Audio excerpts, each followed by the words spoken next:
ये है वर्ग। वर्ग में हमें क्या निकालना है? क्षेत्रफल, परिमाप और विकर्ण, ये निकालने हैं। अब देखिए वर्ग क्या होता है? वर्ग होता है वो आकृति जिसकी चारों भुजाएं समान हो। ठीक है, वर्ग वो होता है जिसकी चारों भुजाएं समान हो। तो उसमें हमसे क्षेत्रफल, परिमाप और विकर्ण पूछा है। तो देखिए अगर आपको क्षेत्रफल पता है, ठीक है, तो क्षेत्रफल होता है किसी भी दो भुजाओं, किसी भी चार भुजाओं की आकृति में लंबाई और चौड़ाई का गुणनफल। या ये वर्ग है तो वर्ग का जो क्षेत्रफल हो जाएगा मेरे भाई वो होता है उसकी दो भुजाओं का स्क्वायर। ठीक है, भुजा का स्क्वायर, यानी कि भुजा कितनी है? ए गुना ए। ठीक है, तो ये आ जाएगा ए स्क्वायर सेंटीमीटर स्क्वायर। ठीक, ये सेंटीमीटर स्क्वायर। अब इसके परिमाप की बात आती है।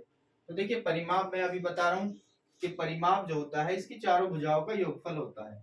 या देखिए इसकी चार भुजा समान है, इसकी चार भुजा क्या है? समान है, तो चारों भुजाओं का योग, या मैं ये कहूं चार गुना भुजा। ठीक है, तो ये हो जाएगा चार गुना ए। ठीक है, 4a सेंटीमीटर। अब आती बात विकर्ण की। देखिए किस विकर्ण जो होता है उसकी सबसे लंबी भुजा होती है। देखिए विकर्ण ये भी है, इसका विकर्ण ये भी है। आप कह लीजिए आपने ये नहीं लिया, ये भी ले लीजिए। तो मैं इस पर नाम दे देता हूँ ए बी सी। ठीक है, प्रत्येक कोण इसे 90 डिग्री के कोण पर काटता है। ठीक है, ये 90 भी, ये भी 90, प्रत्येक भुजा आपस में ये 90, ये भी 90, ये भी 90, ये भी 90। ठीक, अब इसका एसी निकालना है हमें विकर्ण। तो देखिए विकर्ण का ये त्रिभुज बनना है। ठीक है, समकोण त्रिभुज ये वाला, ये वाला। ठीक, तो समकोण त्रिभुज में क्या कहते हैं कि विकर्ण का जो स्क्वायर होता है शेष दो भुजाओं के वर्गों के योग के बराबर होता है। तो शेष दो भुजा कौन कौन सी होगी हमारी? ए बी का स्क्वायर। ठीक है मेरे भाई, ए बी का स्क्वायर प्लस बी सी का स्क्वायर, तो प्लस बी सी का स्क्वायर। देखिए जो विकर्ण है हमारा वो विकर्ण जो है शेष दो भुजाओं के वर्गों के योग के बराबर होगा, ए बी का स्क्वायर प्लस बी सी का स्क्वायर। अब ए क्या है हमारा भैया? ये हो जाएगा हमारा ए स्क्वायर प्लस बी सी क्या है हमारा? ये भी ए है, तो ये हो जाएगा ए स्क्वायर। और जब मैं इन दोनों को जोड़ूंगा तो ये हो जाएगा 2a स्क्वायर। ठीक है मेरे भाई, अब AC निकालना है यानी कि विकर्ण AC का स्क्वायर। अब AC क्या हो जाएगा आपका? Root 2a square. ठीक, ऐसे में 2a स्क्वायर बाहर निकाल लूंगा तो a रूट 2। तो किसी भी वर्ग का जो विकर्ण होता है वो भुजा का रूट 2 गुना होता है। ठीक,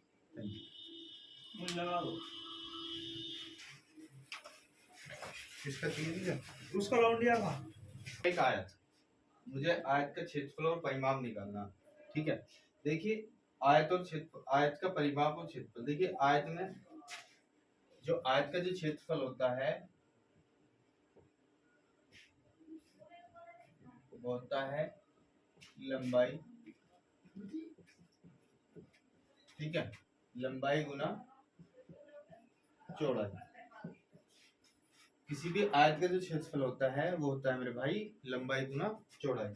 अब देखिए इसमें ये जो लंबी भुजा है ये तो है इसकी लंबाई, और ये जो चौड़ी भुजा है, ठीक है, ये है चौड़ाई।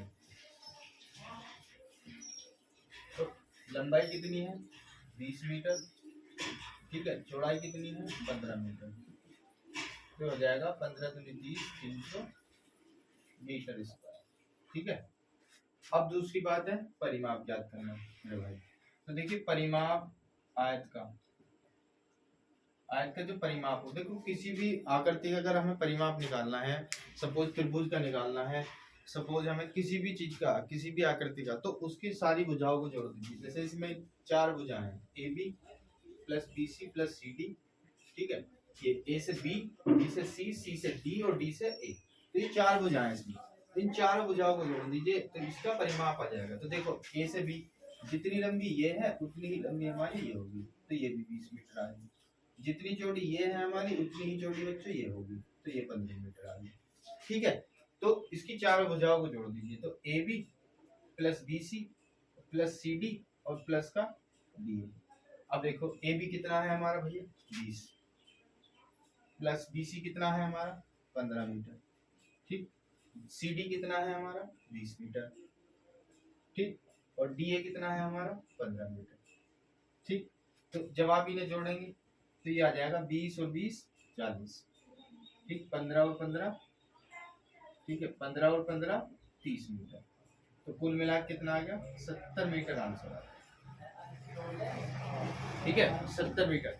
अब देखिए, वैसे आयत के लिए डायरेक्ट फॉर्मूला है आयत के परिमाप का, ठीक, आयत के परिमाप का जो डायरेक्ट फॉर्मूला है वो होता है 2 गुना, ठीक है, लंबाई जमा चौड़ाई,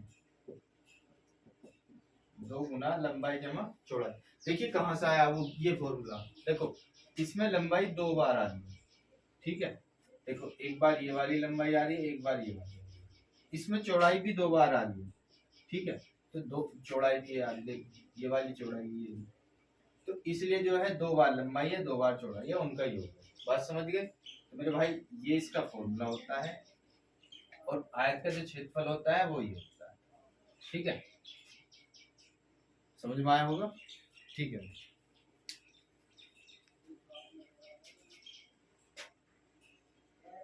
देखिए मेरे भाई ये भी एक एसएससी का बहुत बेहतरीन क्वेश्चन है, एसएससी हो या आपकी घातांक करनी हो, ठीक है, तो देखिए अगर आप इसे 9th क्लास से हल करेंगे, क्योंकि 9th क्लास का क्वेश्चन है, तो आपको क्या बताया जाता है कि इसका परिमेयकरण कीजिए, इसका परिमेयकरण कीजिए, उनका जोड़ दीजिए, लेकिन एक फॉर्मूला होता है, यदि रूट ए माइनस रूट बी और बटे में रूट ए प्लस रूट बी और प्लस रूट ए प्लस रूट बी बटे रूट ए माइनस रूट बी हो कहीं, तो उसे हम डायरेक्ट लिखते हैं 2, ठीक है,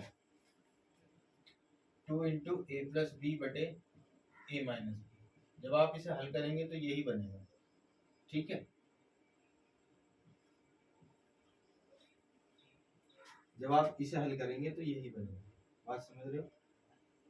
तो एसएससी एक ऐसा क्वेश्चन पूछती है, तो इसका डायरेक्ट आंसर आ जाएगा 2 गुना, ए और बी की वैल्यू हमें 7 और 5 दी थी, ध्यान दीजिएगा ए और बी की वैल्यू हमारी समान होनी चाहिए, तो 7 प्लस 5 और 7 माइनस 5, ठीक है, 2, ये 2 से 2 कटा, तो इसका आंसर कितना आ जाएगा, ठीक है, बहुत ही आसान क्वेश्चन है, एसएससी का बहुत फेवरेट क्वेश्चन है, ठीक है।